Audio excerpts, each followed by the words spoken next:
corporate inversions, right? You've said this is a serious problem. A tremendous problem. Okay, so you've also argued that bankruptcy laws, you've taken advantage of the bankruptcy laws. I have. Corporations have done that. It's within the law. Many people. You take advantage. How are inversions different from taking advantage of the bankruptcy laws? Well, this is legal. Right. This is companies trying to benefit their shareholders. How is it different? Much different in this way. You can stop it so easily. There's $2.5 trillion out there. At least it could be 4, it could be 5, but $2.5 trillion that they know of. This is money that wants to come back to this country.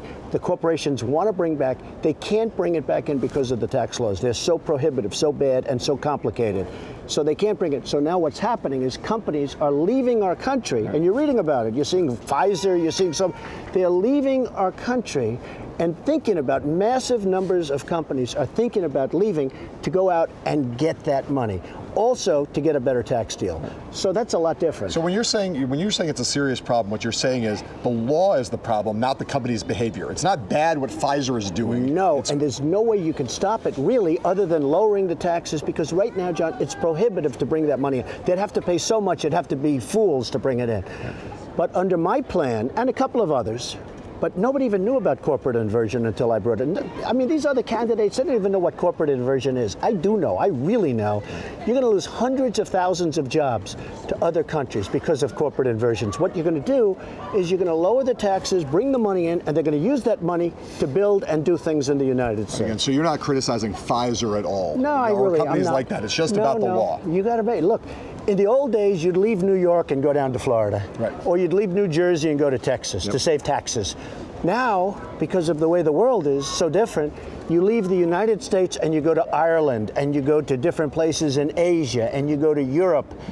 I mean, it's a different world, and we have to compete better. Okay. This is a great New York institution. It is. So is Saturday Night Live. You're doing it this week. Right. Nervous, excited? How do you feel about it? Well, I did it like 11 years ago. Yeah. The Apprentice became #1, and they asked me to do it. And I'm just excited about it. I think it's great. We're going to meet with Lorne Michaels today. They're going to come up with some skits, and it's going to be very exciting. I gave you an idea, pretty good one, right? You going to try that? Yeah, that's a good one. Think about it. I'll think about it. I don't want a royalty, but I'll think about it. So this rink, right? It was once the largest ice rink in the world. Right. Now this a lot of rinks bigger than this. Obviously, that was back in the 50s. Well, when we have more people. Oh, yeah, they have massive Yes, rinks. right. Well, they have lakes, in all fairness. They have more lakes. But we have more people than any other ice rink by far in the world. Right, do you skate yourself? I don't. Well, what do you do for exercise if it's not ice skating? Don't ask me. I run for office. This is what I needed. play golf. Seriously? No, I exercise? play golf. I play golf.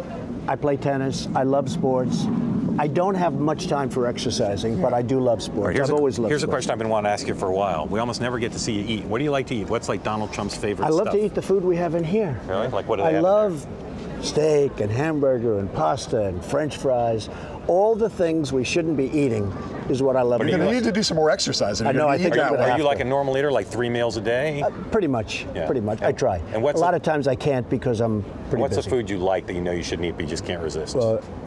Bacon, eggs, steak. I don't know. I hear good and bad. I hear good things. Sometimes they'll come out with a report, steak is great.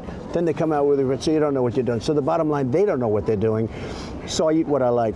But it's been, it's been working. How many pieces of bacon would you eat normally in one sitting? Don't ask. Don't ask. Too many. More than 2. Too many.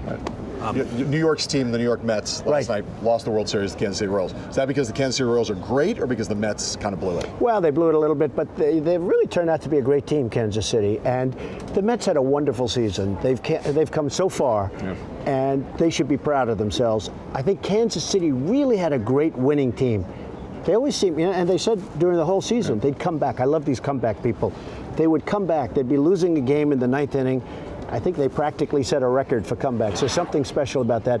They came back on a number of occasions against the Mets, but the Mets had a great season. You've got a son, you've got grandkids. What do you do to make them laugh? Well, I spend as much time as I can with them. The time it was tight before, and now this is ridiculous. Although more and more I'm giving management over to my children and my executives of the company. But I do nothing to make them laugh. I just love them. Yeah, you don't, no funny faces? A little bit, probably. I don't think I want to do it on this one, but a little bit. Oh, come on, give us just a little bit. Bernie Sanders does a monster imitation for his grandkids. Bernie Sanders, he blew it. Bernie Sanders blew it. You know what? He blew it with emails. When he gave that up, I said, great soundbite, that's the end of him. That's the end of him. By the way, not getting the crowds anymore, it's over. When he gave up the emails, which he shouldn't have given up, I said, great soundbite, he's dead, and he's dead. this rink, right? You were talking before in extraordinary detail about how the ice gets made, Right. the Freon versus this and that. Have you ever driven the Zamboni? I have one time. Really? What was that like? It's great. What are the things you've achieved since your father passed away do you think you'd be really proud of? Well, he was a spectacular guy. He was a wonderful builder and a wonderful person, had a great heart. We talk about heart. But he was a very good negotiator, and I learned a lot. And he gave me a loan when I said, Dad, I want to go out to Manhattan. He said, no, you don't know anything about that. Let's stay in Brooklyn and Queens. I said, no, I want to go out to Manhattan. When I was very young. And I came to Manhattan, I did really well right from the beginning. And it was just, he was just somebody that was very special. What do you think he'd think about you running for president? Yeah. I think he would say, amazing, and go do it. He came up with a statement. He was a very tough cookie. But he came up with a statement because when I worked for him, I did great stuff. And I had great success even working for him and brought it to a very high level. And he said to one of the big business magazines, everything he touches turns to gold. And I said, and that statement's followed me, because this was not a father that would normally say that. This was a very tough cookie. Not easy, but a terrific guy. But he said that, he made that statement, and I was probably the greatest compliment I have ever had. But he said everything he touches turns to gold. So let's see what happened. Was he a political guy? guy? He was political, but different kind of political. He was political to get a building permit, right. Political to be able to build a house or a building in Brooklyn or Queens. There's nothing more political than that. That's pretty political. So let's go back to the summer of 1986. Your office, not that far from here. You looked down and saw what? And why did you then decide to get involved in this project? I saw for years a mess. I saw a place that was under construction, which is the Wollman Rink, and it was under construction for many years, 8 to be exact. And I said, what's going on? We're talking about a slab of concrete. Now, it's actually much more complicated than that, to be honest with you, but still, it's a very large slab of concrete. And after a number of years, I called the mayor. I said, what's going on? And nobody was ever working. They were having a lunch break all day long. Hundreds of people, they'd all be sitting. And it's been a great experiment. I mean, you may want to continue with your question, but it's been certainly a great experiment. What was in it for you? Well, I just wanted to get it done. I had a young daughter, at that time young and still young, Ivanka. And she said, Dad, I'd love to go ice skating. But that rink is never going to open. And we took in 7 to 8 years closed, 7 seasons and 8 years total. And I said, let me look into it. So I looked down, and I'd see it right from Trump Tower. And then I'd pass it, and I'd look at the men. I know a lot of the men, because the construction business I know. And I'd see a lot of the workers, and they'd wave to me, hi, Mr. Trump. I said, what's wrong here, fellas? He said, nobody wants us to work. Nobody cares. And I went to see Koch, Ed Koch, who was the mayor at the time.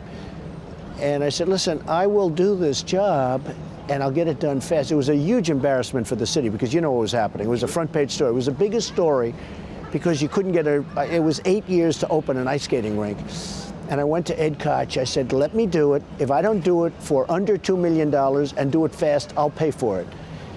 And he was not 100%, he was embarrassed by the whole situation. But I took it over. I got it done in 4 months. But people use this as an example of what can be done private enterprise. Right, so is this a story about the ineffectiveness of the public sector and the effectiveness of the private sector, or does this say something special about your capacity to get things done? Well, I do have a great capacity to get things done, but it also has to do with the private sector. I mean, I don't know if anybody could have beaten my record. As an example, the old post office under construction right now on Pennsylvania Avenue, right between Congress and the White House. Boom, the most beautiful building. It is incredible. I'm under budget, ahead of schedule, which is what we should be. And we're going to open, we were supposed to open in 17. We're now going to open probably in September of 16, which is very good timing, actually, right on Pennsylvania Avenue. So I get things done. But I mean, another one that I'm very proud of, Ferry Point. They had a big development in the Bronx that was a disaster, under construction probably for 30 years. Nobody really knows when it started. It was so long ago. And I got it done in a year. And it's open now and a very successful job. So people who say Trump's got no government experience, he can't possibly be president, because that's not what being president's about. This was a government problem. The city couldn't get this thing built. So what are examples of things now that aren't getting done that you think you could bring the same skills to if you were president, just the way you got this thing built? I'll give you one example. Wars aren't getting done. It's the same thing. I mean, you look at ISIS, you look at what's going on with what we're doing, then we send 50 people over there, our 50 best.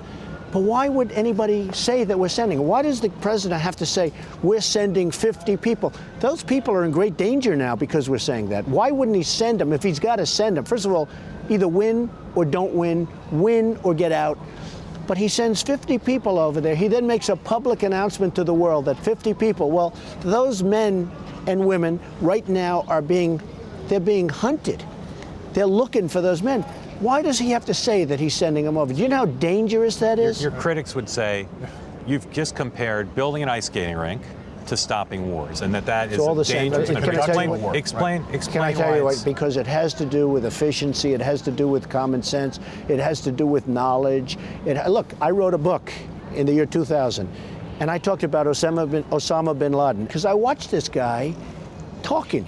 You know, he was a terrorist, well known. And I wrote about him in a book. And Joe Scarborough said, hey, when was that book written? It was in 2000. It was before the World Trade Center came down. And he goes, whoa, that's amazing. Look, you know, I have a knack for things, and I know what I'm doing. And this country is so far behind in every way, in trade, in military. We are so far. I watched the other day, General Oriano, he's leaving. He said, we are the least prepared. He was talking about Army. But he said, we are the least prepared that we've ever been.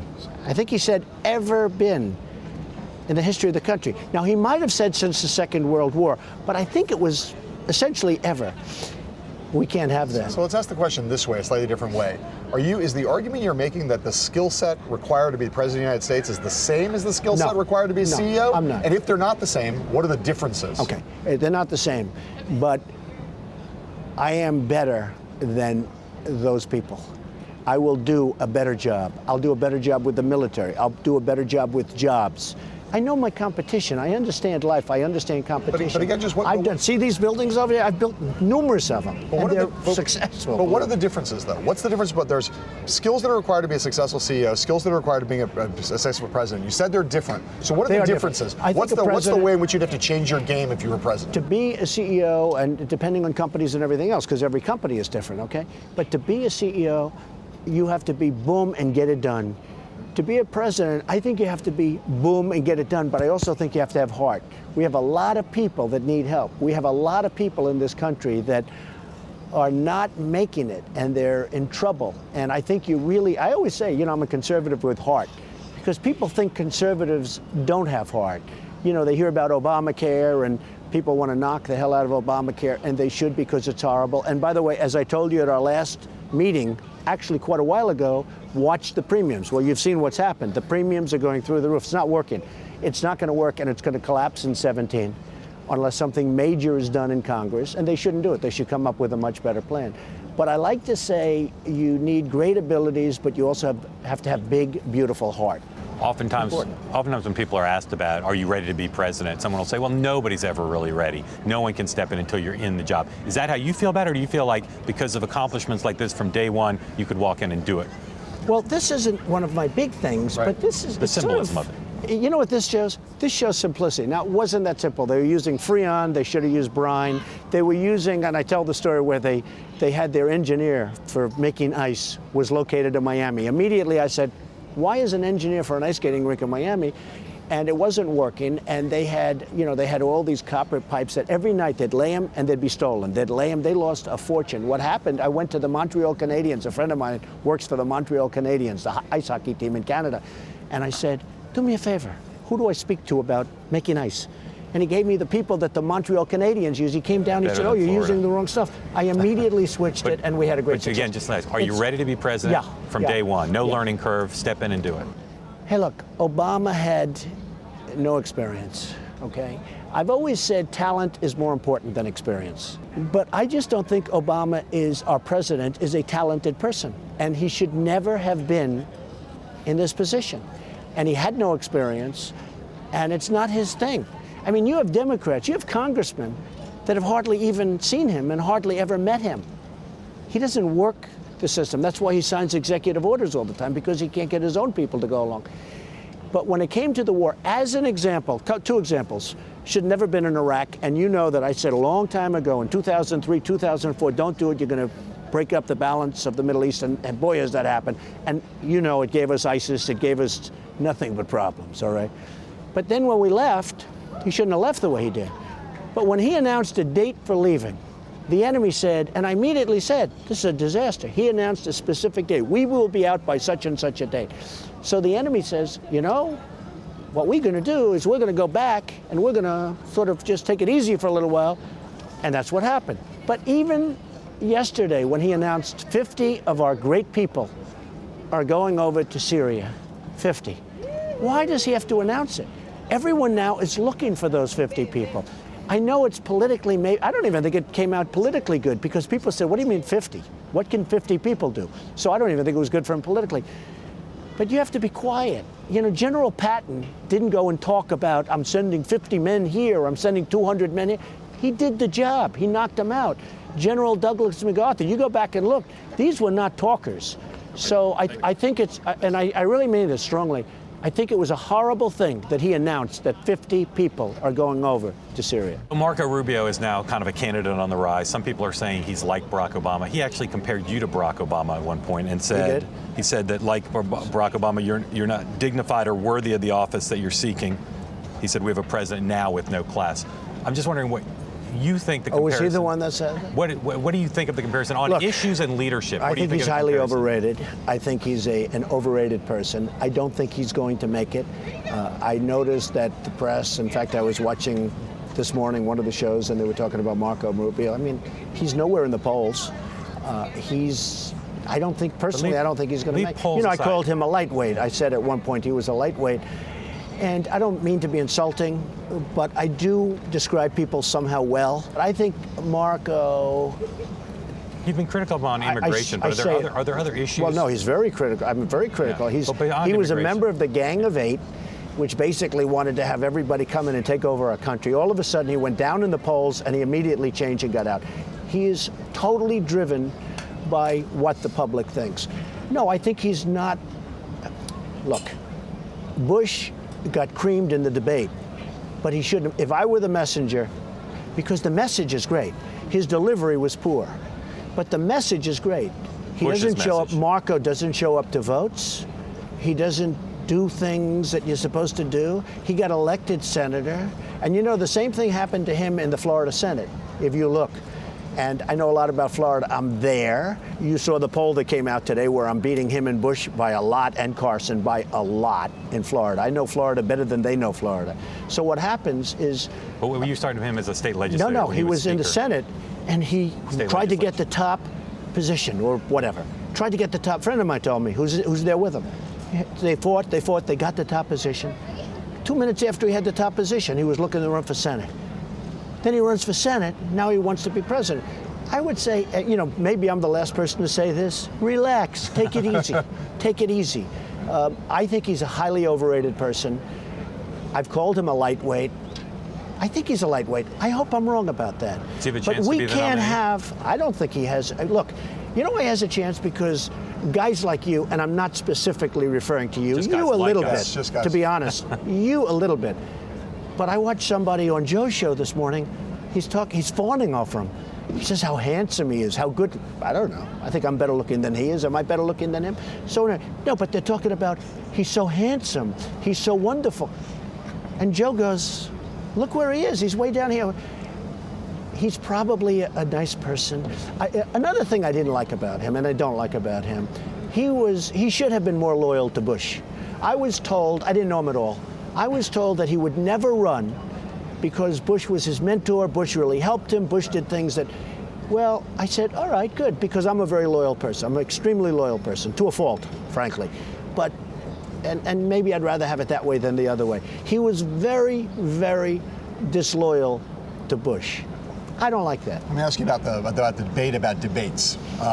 What is it you're looking for in a moderator or set of moderators as we go forward? What are your criteria for who would run a successful debate? I don't care that much, honestly. I did well in the debates, all three of them. This last one, even CNBC had me winning. Did you see that? CNBC had me winning the debate.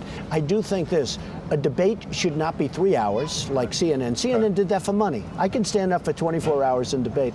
But the audiences are going to want to watch it. Gone with the Wind is 3 hours, okay? Who's going to want to watch these guys, including me, for 3 hours?